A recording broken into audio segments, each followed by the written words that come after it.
Bienvenidos a nuestro programa.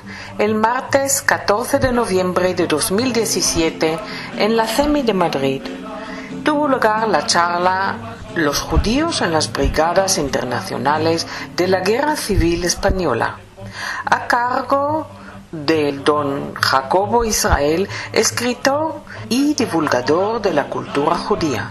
Les invitamos a escuchar la grabación.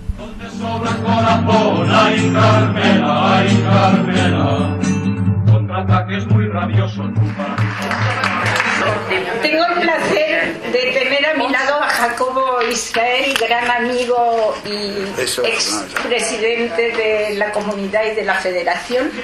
Y él dice que todo el mundo le conoce, pero hay personas que no le conocen, y yo quiero leer un poco de su trayectoria, de su biografía de Wikipedia.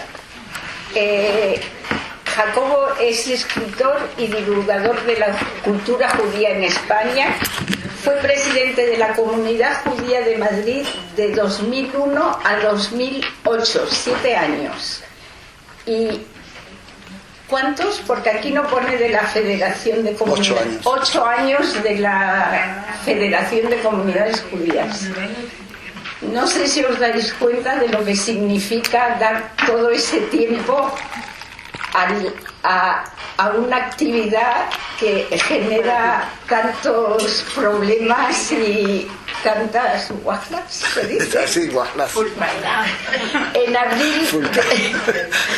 abril de 2011, el gobierno ha premiado su labor con la Gran Cruz de la Orden del Mérito Civil. Es nacido en Tetuán, en una familia sefardí, descendiente de los judíos expulsados en 1492, y se educó en la península, licenciándose como ingeniero agrónomo por la ETSIA en Madrid en 65 y posteriormente en informática en 1971. Su vida profesional ha transcurrido ligada al mundo empresarial, habiendo dirigido algunas multinacionales y empresas relevantes. En la actualidad sigue presidiendo algunos consejos. Bueno, él en 1986 fue uno de los fundadores de la revista Raíces, revista de cultura judía, de la que fue director entre 1994 y 2005. También ha participado como autor junto a otros escritores en diversas obras de carácter monográfico, pero también ha escrito un montón de libros. 12 libros.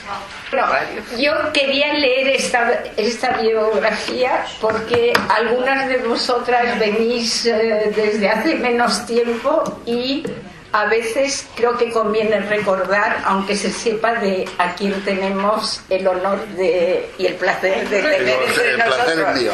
El honor es nuestro. En primer lugar, muchas gracias por invitarme. Para mí es siempre un placer venir a CEMI, una asociación que cumple tantísimos años, una labor yo creo que muy importante, tanto socialmente como culturalmente. Vosotros me entenderéis, porque tenemos muchos de nosotros una edad. Cuando a mí me leen todas estas cosas, si lo más importante no es lo que uno ha sido, lo más importante es lo que uno será. Todavía lo que nos queda, y espero que les quede a ustedes mucho tiempo. Y ahora vamos a pasar al tema que nos trae hoy, que son los judíos en las brigadas internacionales. Pero para entender este tema, en primer lugar hay que entender el contexto internacional y nacional que cambia profundamente desde el comienzo de la Primera Guerra Mundial en Europa y en España. La Primera Guerra Mundial fue una guerra muy cruenta, una guerra terrible. Se empezó con un nacionalismo exacerbado por todas las partes, y a lo largo de la trayectoria de la Guerra Mundial ocurrió un fenómeno que tuvo una importancia muy grande, que fue la Revolución Rusa de 1917, que dio al traste con todo un sistema, el sistema zarista, el sistema monárquico, y que además intentó cambiar las reglas de la propiedad de las cosas, de la propiedad de las empresas y de la propiedad de las viviendas y de la propiedad en general, de la propiedad privada a la propiedad pública. Ocurrieron también algunos otros fenómenos importantes, que es que tienen relación con nosotros, que tuvo una importancia también considerable en el devenir internacional, que fue la Declaración Balfour. La Declaración Balfour se hace a instancias de Chaim Weizmann, que es el que fue luego primer presidente de Israel. Pero entendamos que Chaim Weizmann no era un inglés, era un ruso, es decir, de un país contrario a Inglaterra. Y es Inglaterra la que declara la Declaración Balfour. Se puede entender en ese sentido el sentimiento que hubo en muchos de los lugares del otro eje, del eje alemán, austríaco y ruso, pensando que, y turco, pensando que los judíos eran unos enemigos de sus patrias, cuando los judíos no eran ningún enemigo de su patria. A nosotros nos hubiera dado lo mismo que lo hubiera hecho Inglaterra, con que lo hubiera hecho la Sociedad de Naciones o cualquier otra organización. Y esto generó también un crecimiento del antisemitismo en Alemania, sobre todo en los países perdedores, sobre todo en Alemania, muy fuerte, que dio luego nacimiento al nazismo.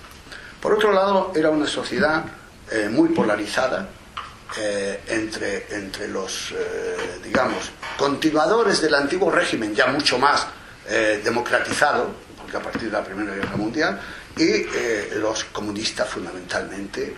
En el medio estaban los socialdemócratas, que intentaban paliar las exigencias de la propiedad con las exigencias del pueblo y de las demandas del pueblo. Pero fue una época muy convulsa. Todos los años 20 fueron muy convulsos.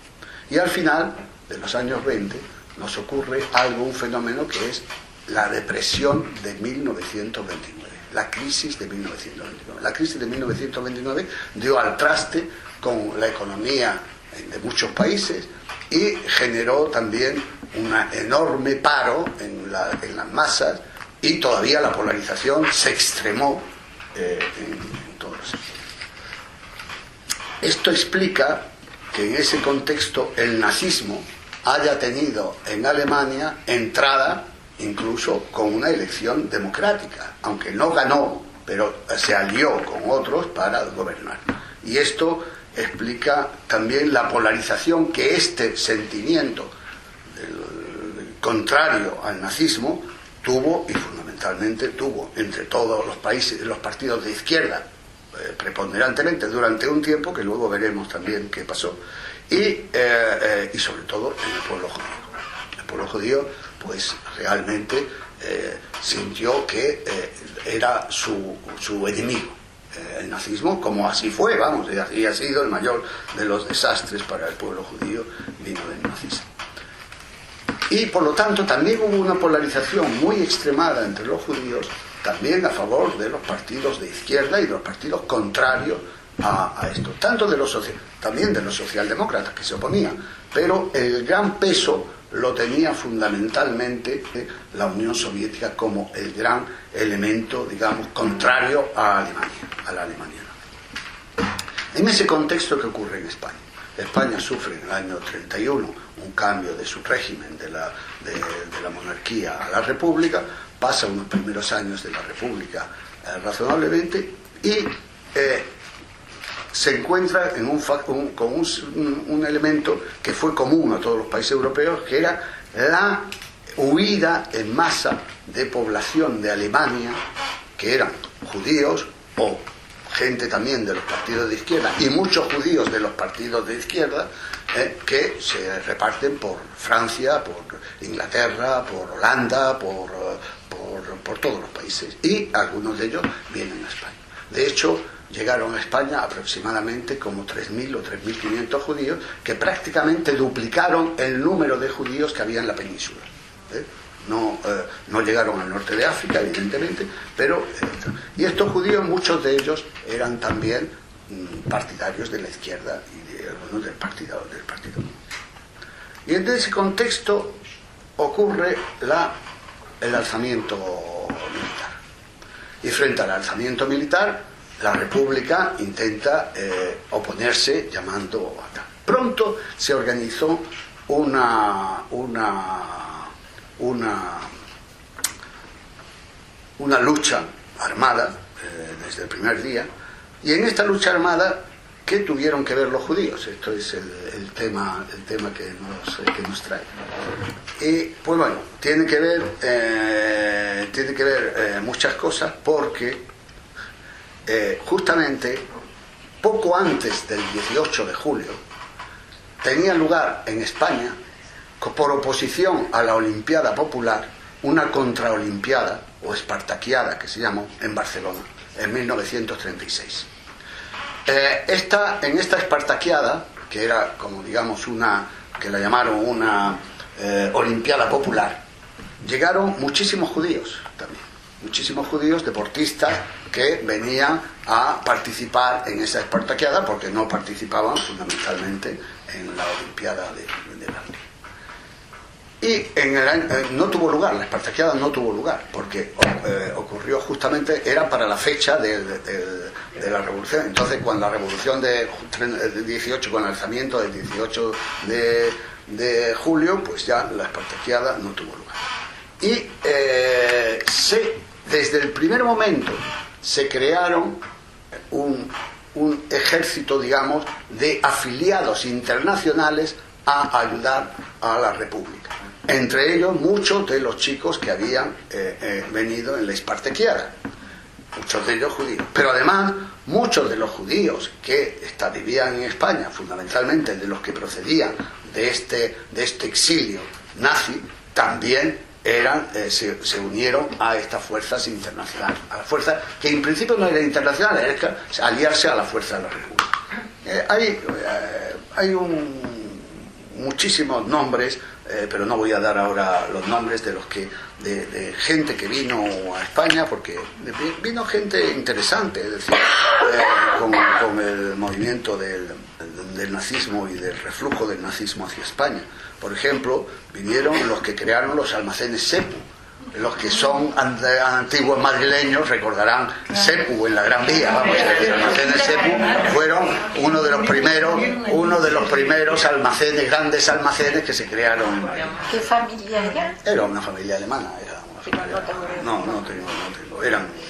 Y luego también vinieron, por ejemplo, y crearon una de las compañías de cinematografía que tuvo más éxito luego posteriormente en España, que es Iberia Films. Es decir, Iberia Film, muchos habrán visto películas de Iberia Film, ya de la Iberia Film del siguiente periodo, pero eran también creadas por muchos judíos. Bueno, vinieron judíos, obreros, sastres, libreros, vino de todo lo que podía encontrar un modo de acomodo. ¿Estás hablando de judíos de Alemania? Judíos de Alemania, pero muchos de ellos eran polacos residentes en Alemania. No eran solamente alemanes, eran judíos de Alemania. He dicho de Alemania, no judíos necesariamente alemanes. Cuando vemos el año 1936, ya en el otoño del 36, los comunistas apoyan fuertemente a la República y la Unión Soviética, y Alemania e Italia apoyan al alzamiento militar. Es decir, mientras tanto, las naciones democráticas como Inglaterra o Francia de entonces, pues son neutrales, es decir, pero no toman parte en ninguno de los dos lados. Esto explica por qué el apoyo de la República fue protagonizado enormemente por el Partido Comunista. Y también ¿qué? Mucho, americanos. Bueno, a raíz de los comunistas crearon lo que se llamaron lo que se ha llamado las brigadas internacionales, que eran los llamados combatientes por la libertad, que teóricamente no tenían nada que ver con los comunistas, pero estaba organizado por el Partido Comunista ruso, vamos a decir, ruso, y con el Partido Comunista francés y tal. Es decir, las cosas es que hoy, por ejemplo, decimos el kibutz es, en Israel es también un invento comunista, no es un invento de la democracia occidental, vamos a decir. Entonces, bueno, en este contexto, la Unión Soviética llama a su gente y a las de los partidos de extrema izquierda, que había otros partidos de extrema izquierda, que no eran solo el Partido Comunista, a participar en la Guerra Civil Española. Y en la Guerra Civil Española participan, aproximadamente pasaron como unos 40.000 personas, de las cuales, no es que todas las 40.000 fueran judíos, ni mucho menos, pero había un 15% de judíos. Se estima entre 6.000 y 7.000 judíos los que eran. No estuvieron todo el tiempo, venían algunos para trabajar, por ejemplo, las vacaciones, las semanas, venían a lucharlo durante las semanas, etc. Entonces, bueno, este movimiento además fue saludado por un poeta que es Rafael Alberti, que decía, le dedicó un poema que decía: venís desde, bueno, comienza así: venís desde muy lejos, mas esta lejanía, que es para vuestra sangre que canta sin fronteras, la necesaria muerte os nombra cada día. No importa en qué ciudades, campos o carreteras. Las brigadas internacionales que se organizaron fueron 6 brigadas, de la 11 a la 15, y la que se llamó 129, que se creó más tarde en 1938. Las otras brigadas no eran internacionales, eran brigadas nacionales, es decir, no es que porque estaban encuadrados en el Ejército de la República, no es que eran tal. Bueno, en el Ejército de la República, pero hay que pensar que en la República también ocurrió, a partir de la Guerra Civil, un elemento importante, fue una especie de revolución interna y una lucha interna entre los comunistas, los anarquistas, y bueno, ahí hubo una verdadera revolución anarquista que tuvo lugar, comunista, que tuvo lugar los primeros días, que no tuvo éxito, porque luego llegaron a un pacto tal, pero hubo un momento en que la guerra estaba llevada por esto, que es una parte del fracaso de la República, porque en la República no dejaron que fuera el ejército, que un ejército siempre es mucho más efectivo para la guerra que todos ustedes o yo mismo, que seríamos casi inútiles, ¿no? Es decir, o que jóvenes que no habían tomado un arma en su vida, ¿no? Bueno, las brigadas cada una de las brigadas estaban organizadas por batallones, y en el año 1937, en diciembre del 37, es decir, ya había pasado casi un poco más de un año que se habían creado las brigadas internacionales, los comunistas ven que baja la afiliación a las brigadas, y entonces de la brigada, del batallón Palafox de la brigada 13, que era la brigada Dombrowski, crearon una unidad específicamente judía, que era la unidad Botrin. Botrin era el nombre de un comunista judío que había sido ejecutado por haber dado muerte a un policía polaco, por orden del partido. Bueno, la brigada Botrin, la brigada judía Botrin, tuvo incluso un himno. Yo, qué lástima que yo no sé yiddish. Si alguien sabe yiddish, tengo aquí el texto en yiddish. Así, aquí tenemos a alguien que sabe yiddish, ¿Tú ¿no? sabes yiddish? Si sabes yiddish, lee. No, lee esto nada más. Son 6 líneas. Yo es que no sé yiddish. Es decir, antes de cometer está en fonética, no está en... Pain ist uns bekannt. Wir hören sie in jedem Land. Volk, wir haben dich verwehrt. Es hat zu uns gerückt ein Stimm.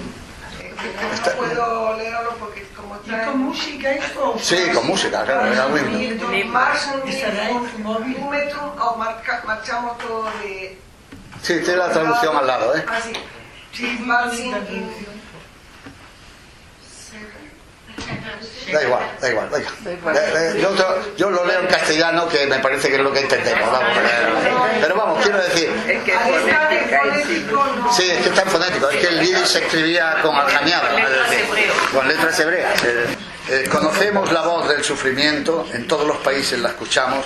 Pueblo, te hemos oído, nos ha llegado tu voz, venimos desde muchos lugares para defenderte en tu tierra. Y luego continúa, que conduzca vanguardia nuestra espada hacia la libertad, la vida, la victoria, hasta que cada palmo de tu tierra se torne en sonrisa y en dicha. Bueno, este fue el himno. Pero además la esto judía tuvo dos... también incluso tuvo unos periódicos, publicó un periódico que se llamó Botvin, que tuvo como 8 o 9, no sé si eran 7 o 9 ediciones, dificilísimo de encontrar, evidentemente, es decir, porque este era un periódico impreso, y tuvo otro periódico mural que se llamaba si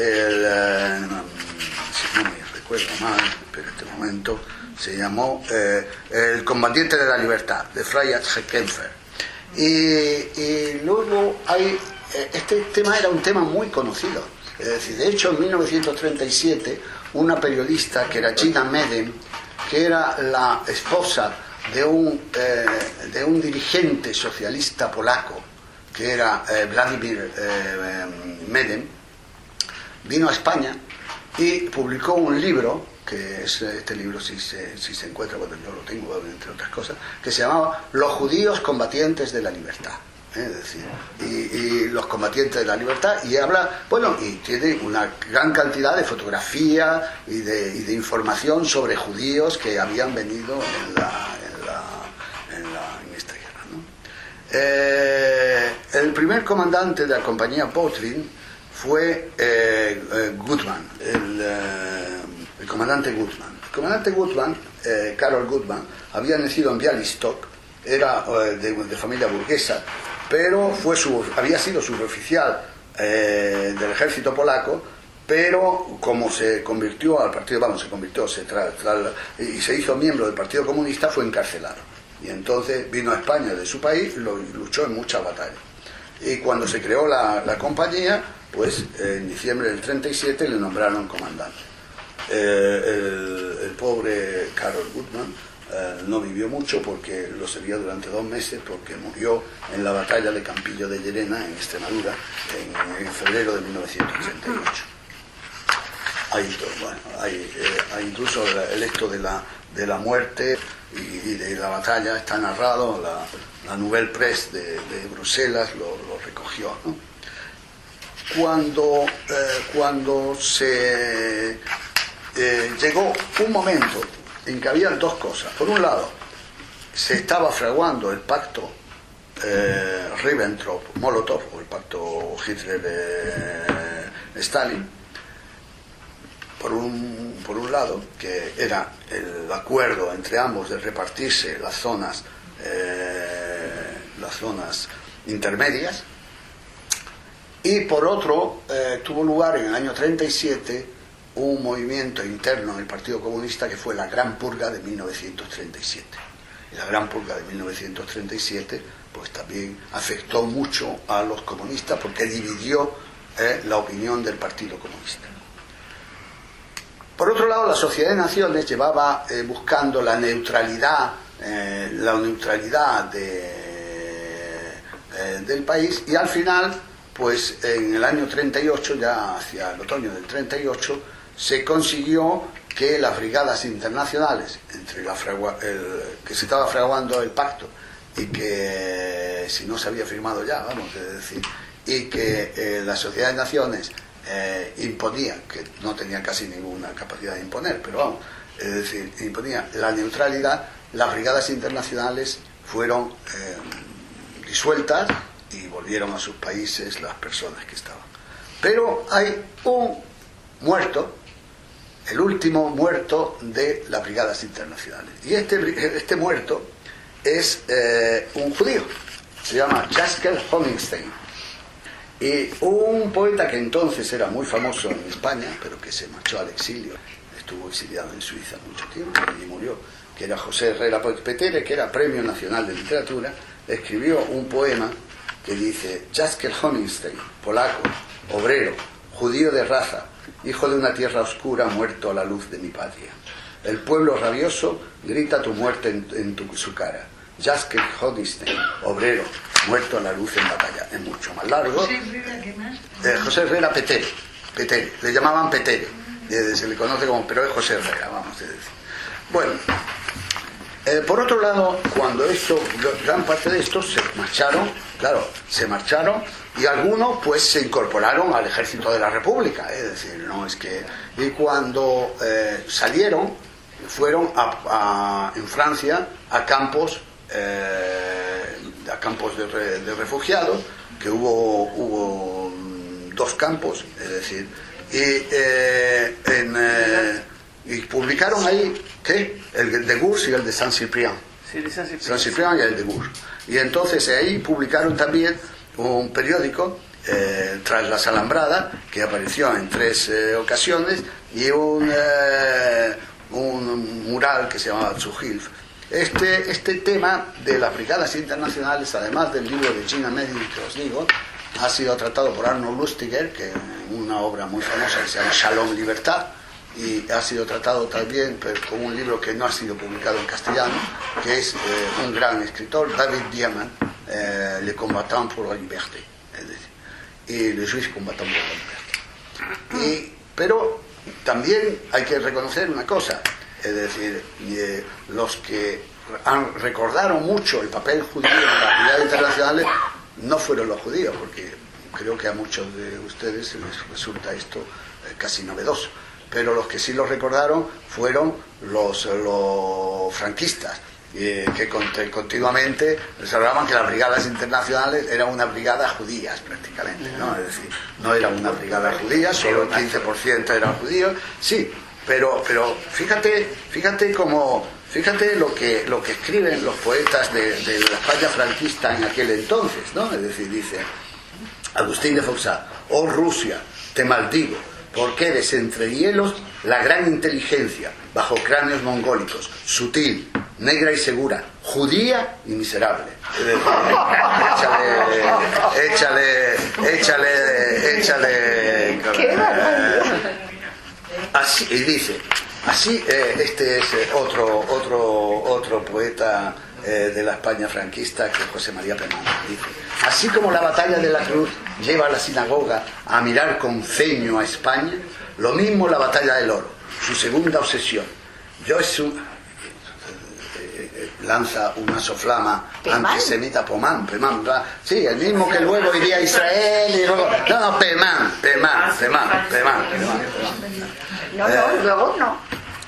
Pero voy a decir algo, no siempre en la parte republicana hubo un movimiento pro-judío, porque cuando en 1938, en mayo de 1938, un periodista judío, León Aserrat, le pidió que se abrieran las puertas de España a los judíos perseguidos, que todavía estaban, es decir, el Comité Nacional de la CNT se opuso, y la razón es esto. Esta sería sin duda una de las decisiones más contrarrevolucionarias que podríamos tomar. Tenemos la certeza de que eso, la admisión de judíos, significaría el reavivamiento inmediato de la fuerza del capitalismo y la vieja explotación. Échale también. Por eso digo que no está tan claro. Bueno, en el contexto de la guerra civil, os he hablado de la brigada, pero me gustaría cómo vivían los judíos en la España de aquel momento, sobre todo en Barcelona, que era prácticamente, porque Sevilla, la comunidad había sido separada, en el 37 la comunidad de Madrid había dejado de existir prácticamente, y en el 38 ya mandan a Murcia el tema, pero en Barcelona continuaba. Y hay un texto de un periodista que he encontrado en un periódico francés, que se llama Los judíos en Barcelona en 1937. Era un corresponsal, ¿no? Dice: Barcelona posee siempre su comunidad israelita. Es la única que subsiste actualmente en España. Desde el 19 de julio, día que estalló la guerra civil, bueno, la sinagoga está cerrada. No es verdad, no estuvo todo el tiempo, pero es verdad que estuvo prácticamente cerrada. Esto no impide a los fieles hacer sus oraciones todos los sábados y celebrar de tiempo en tiempo matrimonios y circuncisiones. En la calle San Pablo hay varios comercios israelitas, casas de confección, bisuterías y una carnicería kasher. Esta presenta una particularidad. Un enorme Magán David decora su vitrina. Está dirigida al mismo tiempo por el carnicero, que es al mismo tiempo Shohet, Mogel, Hassan, Melambé y rabino oficialmente reconocido. Es Menahem Kislinger de Oswiecim en Galicia. Parece ser un verdadero artista en todas estas numerosas funciones. Sabe orar en sefardí y en askenazí, pronuncia sus sermones en alemán y parece dar plena satisfacción a todos los miembros de la comunidad, compuesta de migrados alemanes, sefardíes de Salónica, rumanos y polacos. ¿Cuántos israelitas hay en Barcelona? Bueno, pero que narra una historia que es una boda en 1937 judía. Y esto dice, tuve la ocasión de asistir. Bueno, pero voy a ver. Dice, me hice invitar a las nupcias que tuvieron lugar el domingo siguiente. Era un emigrado alemán que esposaba a una joven en Galicia. La casada llevaba un velo y rodeó 7 veces al marido, en la costumbre askenazí, cuya camisola blanca llegaba al suelo. Bajo la jupá, recubierta de un talet, Rav Menahem entonó una larga canción, recitó las oraciones y finalmente pronunció un sermón. Quiero decir que todavía la vida judía, a pesar de la guerra, continuaba en la España de entonces. Y creo que haberle dado un panorama casi general de lo que fueron las brigadas internacionales. Y ahora estoy a vuestra disposición para...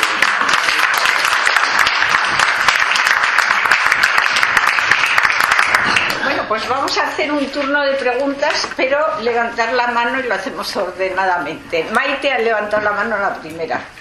Jacobo, gracias por tu intervención, que yo siempre digo que eres de los pocos intelectuales de esta comunidad de los que nos nutrimos otras instituciones. Exactamente. Por lo tanto, muchas gracias. Quería, por favor, que nos comentaras algo.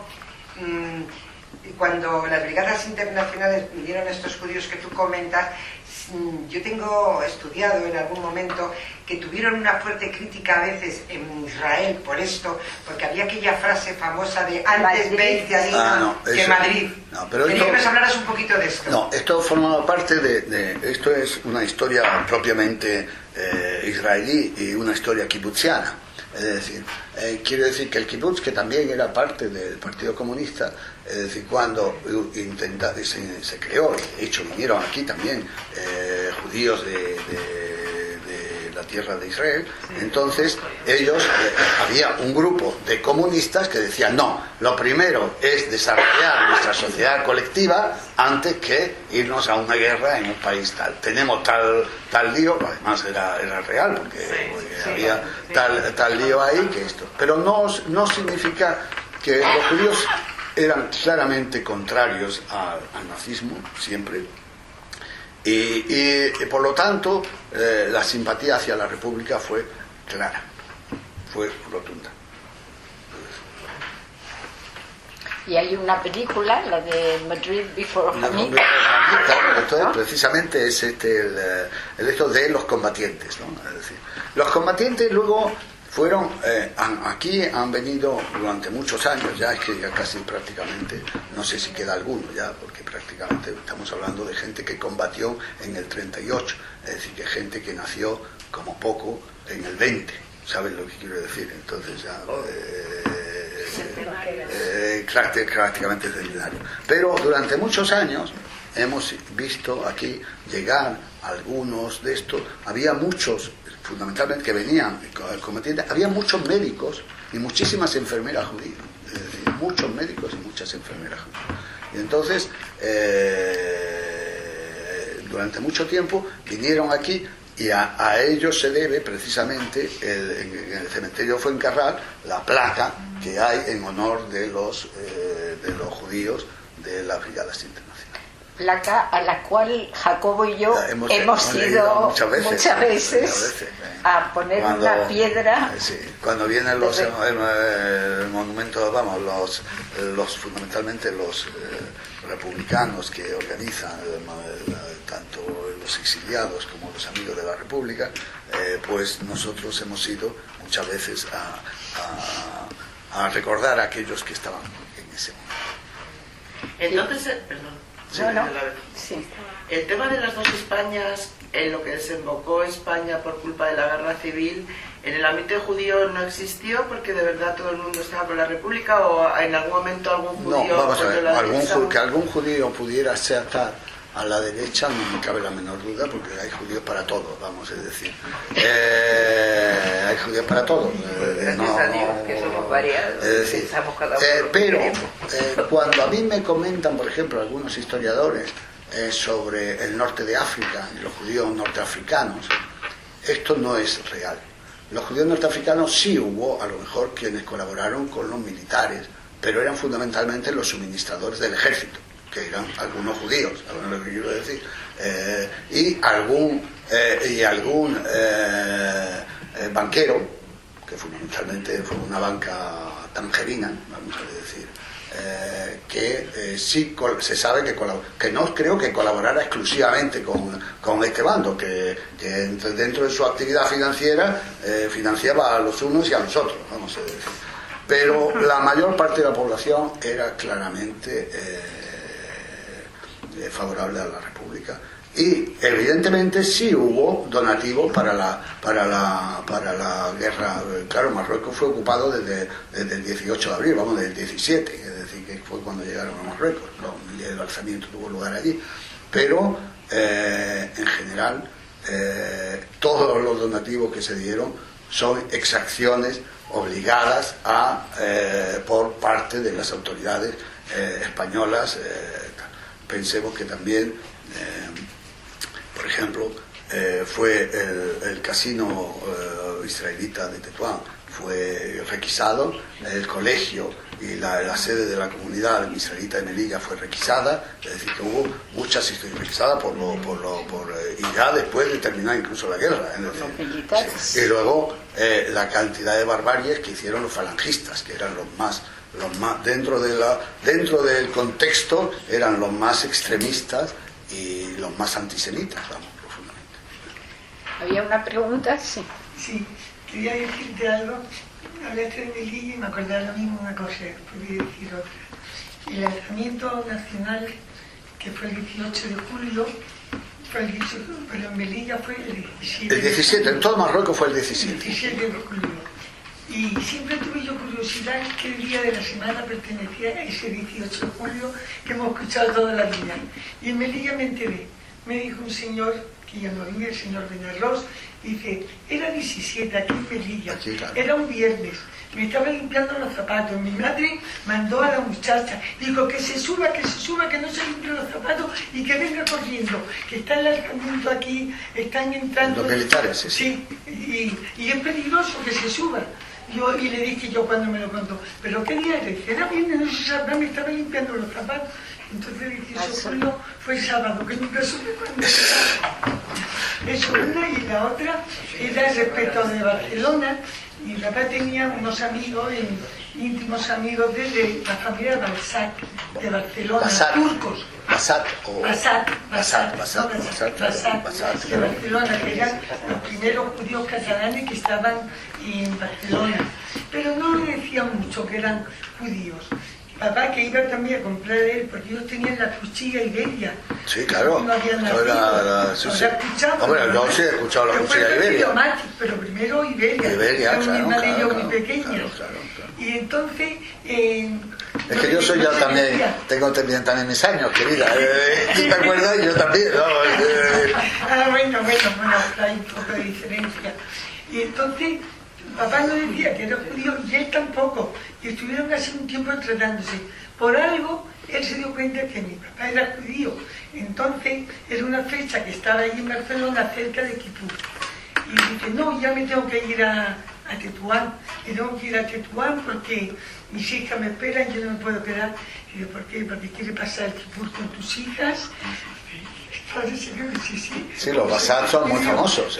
Ellos se abrazaron, se besaron y fueron amigos toda la vida. Basat, ese señor estaba casado con una señora Cohen, y es el padre de Luis Bassat. Era de publicidad, era uno de los mayores publicistas. Entonces hicieron una campaña antijudía por el apellido. Fue cuando sacaron su segundo apellido, porque todo el mundo le conoce como Luis Bassat, pero él es Luis Bassat Cohen. Pero tiene mucho éxito todavía, por suerte, que tiene mucho éxito. Sí, éxito ya está. Creo que Joné tenía una pregunta y luego Verónica. Joné. No es exactamente una pregunta. Yo quería hablar de que en la guerra, cuando pasó lo de la guerra civil, pilló a muchos estudiantes que residían en Marruecos judíos y les pilló en Madrid, por lo menos es lo que yo tengo conocimiento por la familia de mi marido, pero resulta de que unos tuvieron que quedarse en el bando. Claro, donde le tocó. Republicano, y el otro, que era estudiante de medicina, estaba en el otro bando. O sea que donde les pillaba tenían que asumir lo que era.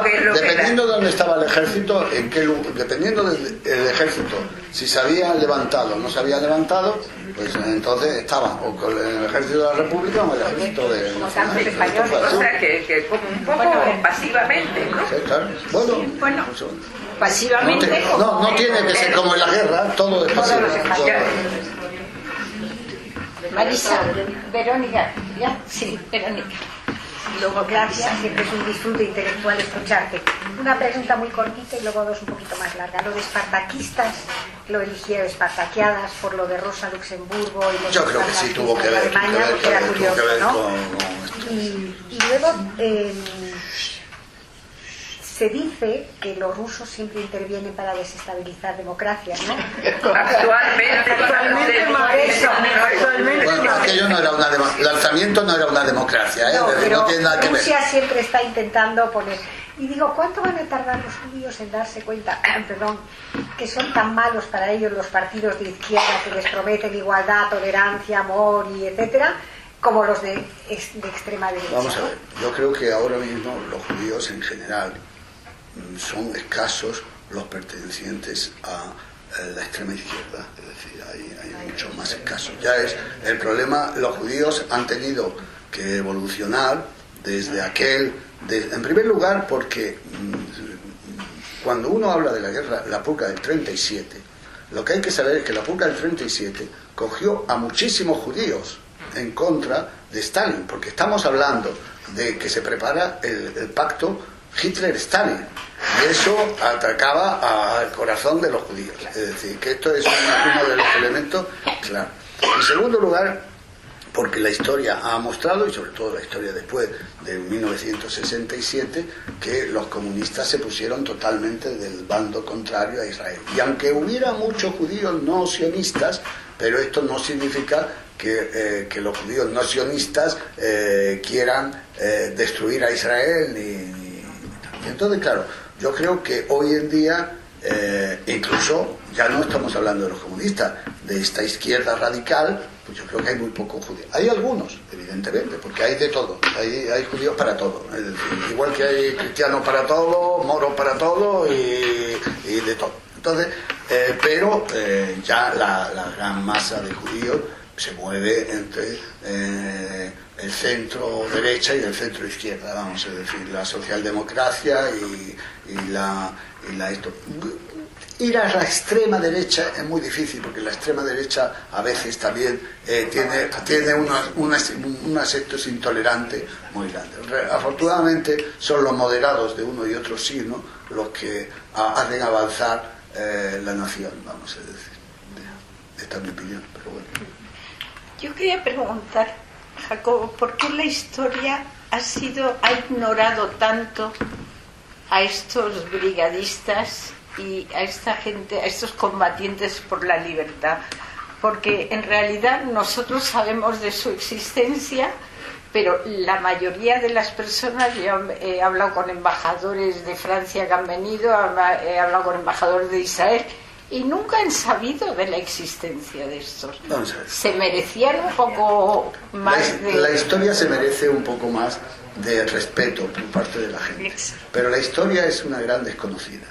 porque la gente no conoce la historia. La gente cree, yo lo veo cuando me hablan es decir, aquí se creían mucha gente, y tú lo has vivido también, que creían que los judíos estábamos apareciendo en los años 50-60 del siglo pasado, vamos a decir. Y aquí, los judíos desde 1834, señores, es decir, que no hubo grandes cantidades, pero el papel, por ejemplo, de los judíos en una cosa como es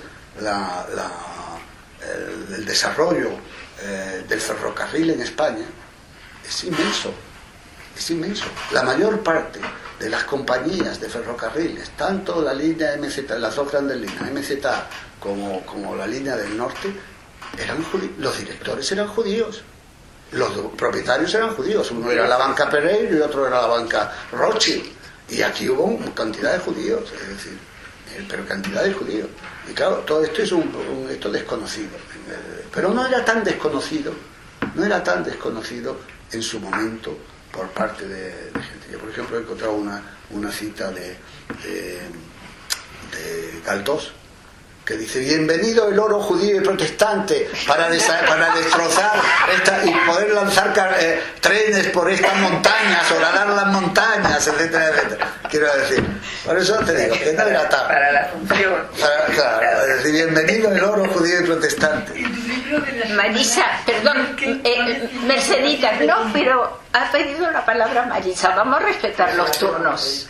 En tu libro de las hermanas Nelken ya hablan mucho de esa época. Bueno, hablo mucho de esa época porque las Nelken, vamos a ver, entre los judíos que apoyaron la República estaba los Nelken, que Margarita Nelken, estaba Máximo José Kahn, que fue nombrado cónsul en Salónica, estaba Alfredo Bauer, que era el secretario del patronato, que era hermano del banquero. Es decir, que esta es una historia muy curiosa, porque claro, es decir, eran tres hermanos. Uno se exilió, que fue Ignacio, el que era presidente de la comunidad durante la guerra y volvió luego. Y de los dos hermanos, uno fue asesinado en Paracuellos por los comunistas y otro se marchó al exilio y fue miembro del patronato. Es decir, que las historias de familiares también tienen mucho que ver con la República. Entonces el único fin para que los judíos combatieran en las brigadas era combatir la Alemania nazi. En algún momento se les reconoció, se les condecoró, la República dijo algo en favor de ellos. Sí, la República sí, pero no tanto, no hizo mención específica a los judíos, hizo mención específica a las brigadas internacionales, claro. Era un apoyo importante al ejército de la República. Maite. Lo que has comentado, Jacobo, de que, como decía Eva, no se hizo aquí la historia, no se conoce, pero eso les pasó al pueblo judío lo mismo a las brigadas que hubo en Inglaterra, que estuvieron ayudando en la Segunda Guerra Mundial. Pero no afecta solamente a esto, afecta al desconocimiento, a la ignorancia de no conocer su historia. Es la pregunta que te quería hacer. En la memoria histórica hay datos de que haya todavía también familias judías que tampoco sepan dónde están sus muertos. Lo que hablamos aquí, la memoria histórica, que están en las cunetas y tal.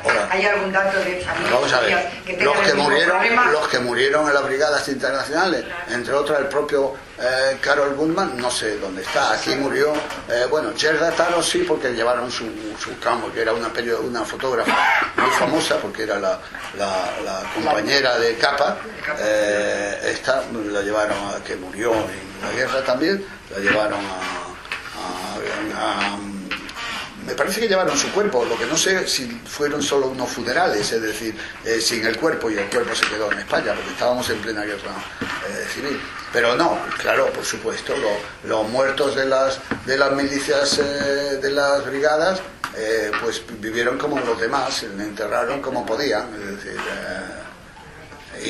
y muchos cuerpos eran luego, ten en cuenta que la mayor parte estaban en la vanguardia. Quiero decir que los cuerpos de los muertos los encontraban los otros muchas veces, es decir, en fin. Por una noticia que tengo amigos de mis abuelos que conocí yo de pequeña que comentaban él que fue a España a luchar. Claro. En el 38. Claro. Y volvió con vida. O sea, Claro, yo lo conocía claro, mayor. claro. No, y muchos volvieron con vida, muchos volvieron con vida. De hecho, aquí ha habido visitantes durante muchísimo tiempo, americanos, porque aquí vinieron no solamente esto, vinieron americanos, vinieron ingleses, vinieron de todo, vamos, es decir, los combatientes de la libertad, como llamaban, era el Partido Comunista también, entonces estaba bastante implantado en Estados Unidos, es decir, que luego sería en la Guerra Fría cuando esto ya cambió radicalmente, sobre todo después de MacArthur. No, MacArthur. No MacArthur, sino MacArthur. Dos cositas que quiero decir. Los hermanos de mi suegra, que venían de Polonia, eran comunistas, ¿no? Claro. Y eran comunistas y huyeron en los años 20 hacia a América Latina, ¿no? Sí. A donde fuera, sí, que llegaron hasta Uruguay, ¿no? Y gracias a eso, después mi suegra con su mamá tuvieron suerte de ir en el año 29 a Uruguay, que se salvaron, ¿no? Claro. Pero ellos estaban huyendo, ¿no? Huyendo porque eran comunistas. Huyendo por sus ideas políticas, sí. Claro. Es decir, había mucha gente que huía de las ideas políticas. Exacto, sí. Eso uno. Y de otro lado, mi papá, que se estaba graduando de médico, también estuvo como teniente médico en la parte de Francia. Ah, sí. Donde lo ponían. Igual que el doctor, el primo de Abraham, el doctor Amsel. Sí, el doctor Amsel. Y su tío, sin embargo, el doctor Amsel era republicano. Pero Amsel estuvo con republicano. Con la República. Con la República estaba el tío de Abraham, Moisés Amselem, el suegro, digamos, de Japán, de Sevilla. No, y el doctor Amselem era republicano y fuerte. Pero cuando estaba estaba la parte obligado, no sé si mi papá fue obligado, ¿no? Pues eso es lo que estaba diciendo, que pasivamente tenían que estar de un lado o de otro cuando estaban aquí estudiando. Callado, como un miedo que estaba. En fin, el miedo es libre, como decimos. Doctor Morelli. Como todas mis amigas saben, pasó 6 meses en Francia y en la Cataluña francesa, Perpignan, Collioure, Saint-Cyprien. Bueno, no seas separatista ahora, Cataluña francesa. Ahí se escucha mucho hablar de republicanos, entonces los republicanos antes de la guerra civil y la Segunda Guerra Mundial. Y toda esta migración que hubo de las dos partes, no me puedo impedir, cuando yo paso por el Perthus, que veo todas estas montañas, estas colinas, todas estas líneas, y me imagino esta familia huyendo, andando, con abuelas, ancianos, con mujer embarazada, cómo han podido subir, pasar. Bueno, vamos a ver, inicialmente los pasos unos iban andando, pero otros iban en camiones y en coches, porque el paso salieron cuando el paso estaba abierto, es decir. Pero hablan mucho también que en la playa de Saint-Cyprien, los refugiados republicanos en la guerra de 36, bueno, estaban maltratados, porque estaban recibiendo en las playas, en pleno calor, rodeados de alambradas, sí, claro, durante bastante tiempo. Pero vamos a ver, hay que reconocer una cosa también. Sí. Francia recibió como 200.000 refugiados de pronto, es decir, ¿qué país además, puede absorber inmediatamente? Puedes hablar español, encuentras muchos españoles ahí. En el sur recibió muchísimo. Bueno, no, fue en el sur, luego se repartieron y luego se fueron muchos de ellos a México, a través de Francia. El famoso barco ese que nos contaron.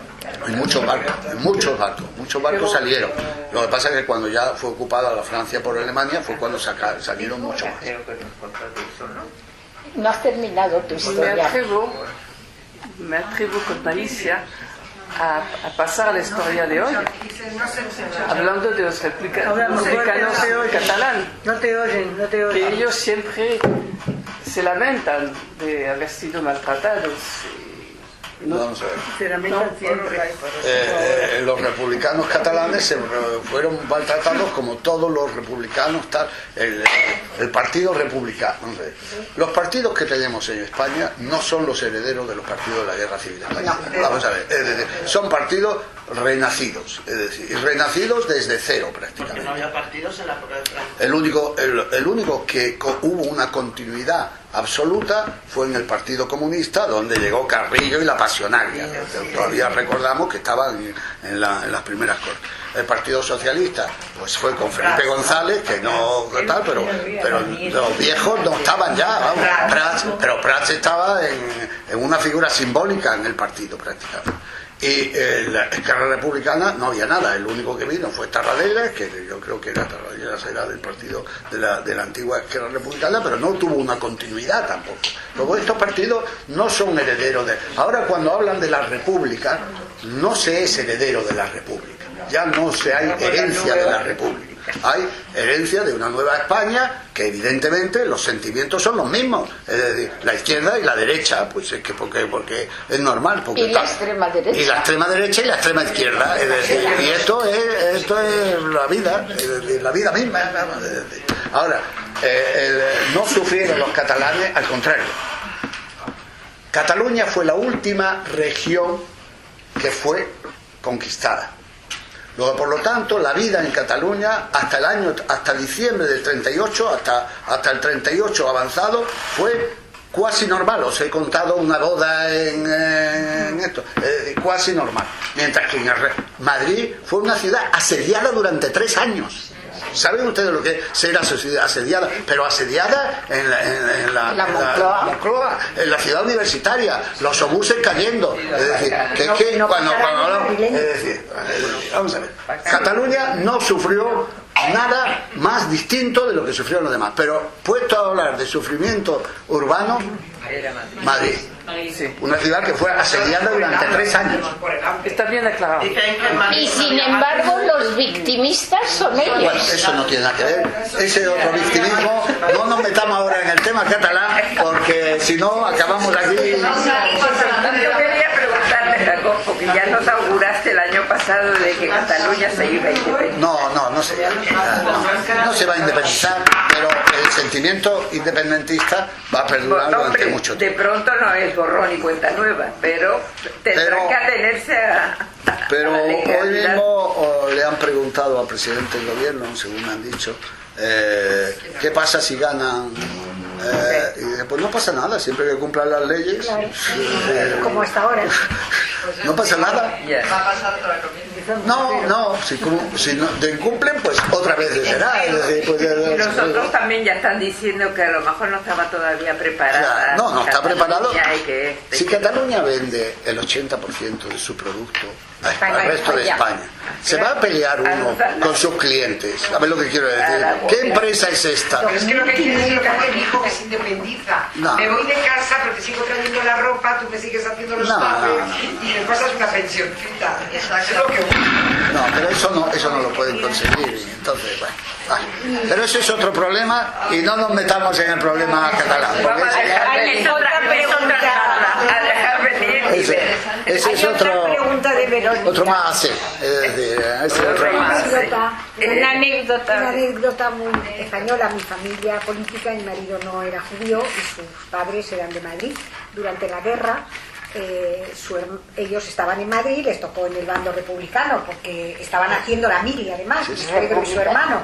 Y entonces, como les tocó la mili en el otro bando y luego perdieron, acabaron en la cárcel. Claro. Una parte de la familia, que ya cuando habían entrado los nacionales, hicieron el servicio militar con los otros, o sea que parte de la familia estuvo primero en cárceles republicanas y luego la otra parte en cárceles republicanas. Claro. Pero estuvieron 3 años en cárcel. O sea, si llega a ganar el otro bando la guerra, pues los encubrados hubiesen sido los de izquierda. Claro. Y en cambio sufrieron, no pasaron mucho, porque La izquierda sufrió la represión, evidentemente, que no la sufrió la derecha. Pero una historia que se conoce poco es que todo el mundo piensa que la República no fue solamente izquierdista, hubo también una derecha democrática junto con la República, que se mantuvo fiel a la República durante mucho tiempo. Lo que no se mantuvo fiel es a la revolución anarquista ni comunista, pero se mantuvo fiel a la República. El ministro de Justicia, me parece que era Osorio, era un ministro de la República que fue fiel al esto. Es decir,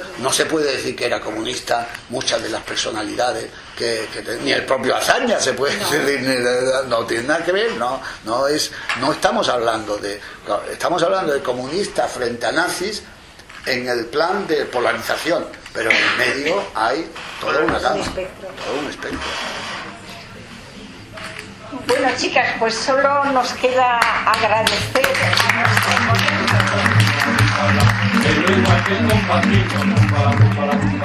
prometemos resistir, ay Carmela, prometemos resistir, ay Carmela,